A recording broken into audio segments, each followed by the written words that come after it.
al economista del Centro de Estudios Económicos y Sociales Scalabrini Ortiz del CESO, me refiero a Nicolás Pertierra. ¿Cómo le va, Pertierra? Andrés Batistela lo saluda y gracias por atendernos, ¿eh? ¿Qué tal? Muy buenos días y gracias a ustedes por comunicarse. Nicolás, la primera pregunta y es de que se está hablando mucho de atraso cambiario, bueno, un poco la presión sobre el dólar blue en las últimas semanas, ¿daría algún tipo de indicador sobre esta situación? El temor que todos tenemos en la Argentina, porque ha sucedido en otras oportunidades, es que se ate con alambre el dólar, hablando mal y pronto de acá las elecciones, y después esto vuele, no sé si a 400 pesos, como andaba diciendo alguno por ahí en la televisión, pero sí que pegue un salto importante. ¿Cuáles son las condiciones reales de que esto suceda?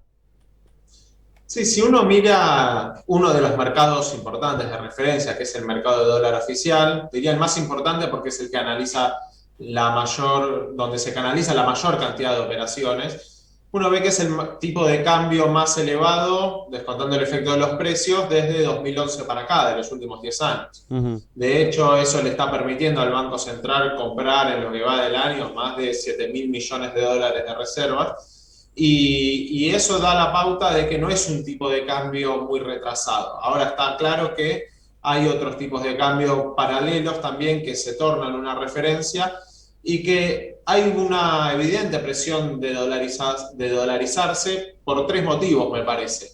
Por un lado, el contexto del año electoral. Sabemos que todos los años impares, todos los años electorales, hay una mayor toma de cautela y eso se traduce en una mayor dolarización de alguna manera. Después hay factores de incertidumbre asociados a la pandemia que obviamente no se pueden descontar en este contexto, ¿no? Algún sector que se va reactivando muy de a poco por ahí, junta 3 meses de buenos resultados, dice, ¿qué hago con esto?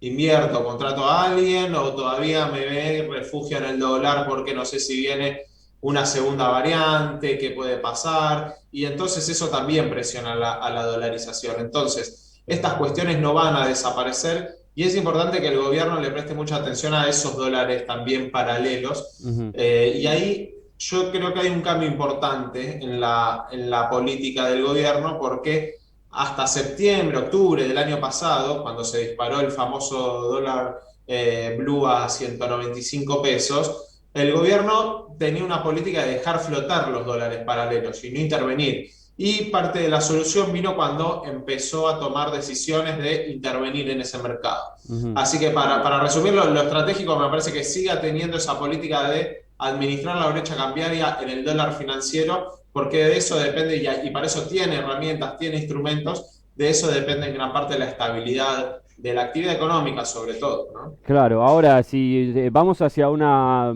supuestamente nueva devaluación per tierra, supongamos a fin de año que el dólar se va, no digo como decían estos tipos a 400, pero supongamos que se va a 200 y pico.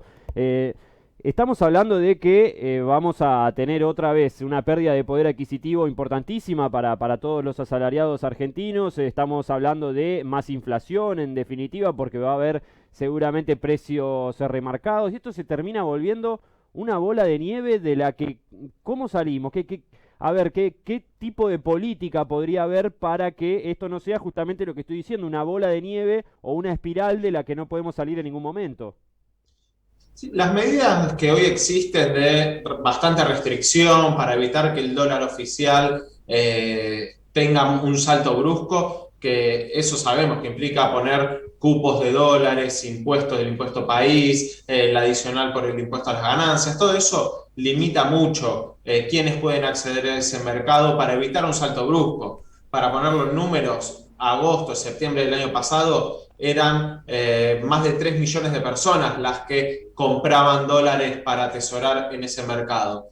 En los últimos meses fueron apenas cerca de 300.000 personas, digamos que se ha regulado para evitar justamente esos saltos bruscos. Me parece que no hay muchos motivos para pensar que se pueda dar un salto brusco. En el dólar paralelo puede ser un frente de tensión, pero en el dólar oficial yo me parece que lo descarto completamente. Ujú. Y te agrego una cosa más para saber, bueno, está claro que la decisión que tiene hoy el gobierno de ir devaluando por debajo de la inflación, está claro que no se puede mantener para siempre, ¿no? En algún momento va a cambiar esa política, Ujú. pero para poner, digamos, como referencia un tipo de cambio que sí era bastante más apreciado, como el de fines de 2015, con la política actual tardaría 3 años en llegar a ese valor del dólar que tuvimos en 2015. Entonces, de acá a 3 años me parece que hay un margen de maniobra importante como para modificar eso sin que haya un salto brusco, ¿no? Claro. Per tierra, probabilidades de que veamos una reactivación económica importante en estos 6 meses que nos quedan y el año que viene.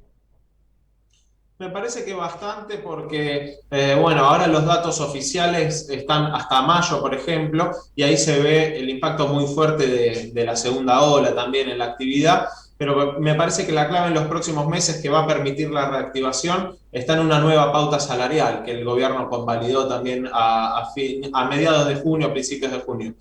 Esa pauta salarial, que implica una actualización en torno al 45%, está mucho más alineada con la inflación que vemos Ujú. y es clave que la demanda se sostenga para sostener el proceso de recuperación, porque la vacunación avanza, permite entusiasmarse con reactivar sectores que siguen estando muy restringidos, pero si a la vacunación le ponemos un programa económico de ajuste, de excesivo fiscalismo, que no contemple la necesidad de fortalecer los ingresos de la base de la pirámide social, ahí me parece que se interrumpiría completamente esa reactivación que todavía es incipiente y heterogénea, ¿no? Así que me parece que esa nueva pauta salarial le garantiza la demanda para que esa producción que se va recomponiendo tenga una salida del otro lado del mostrador. Claro. Hoy es más preocupante ¿cuál sería más preocupante en este momento, per tierra, la deuda externa o la deuda en pesos y el gasto fiscal acá adentro?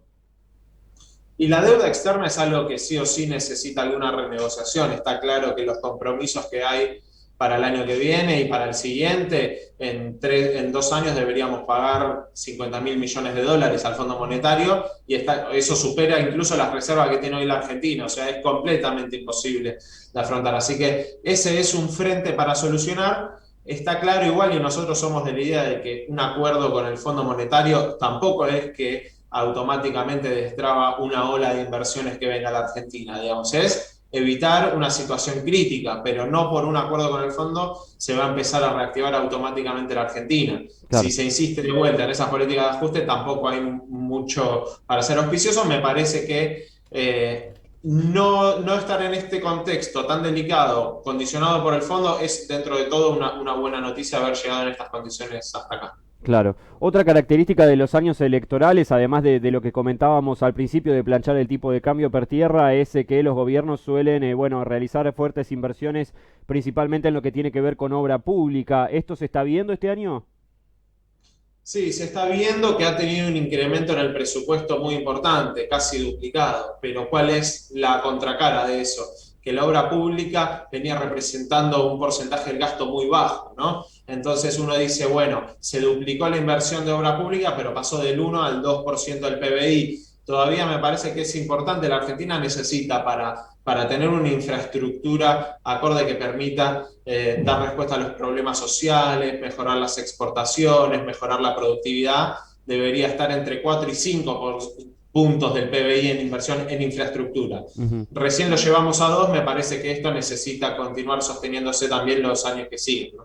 Per tierra, le agradecemos por este análisis para Agencia de Noticias DERF y la seguimos en cualquier momento. A ustedes, muchas gracias y a disposición. Un abrazo, ¿eh? Nicolás Pertierra es economista del Centro de Estudios Económicos y Sociales Scalabrini Ortiz. Aquí a mi lado, el señor Mauricio Peletti. ¿Cómo le va, Peletti? Buen martes.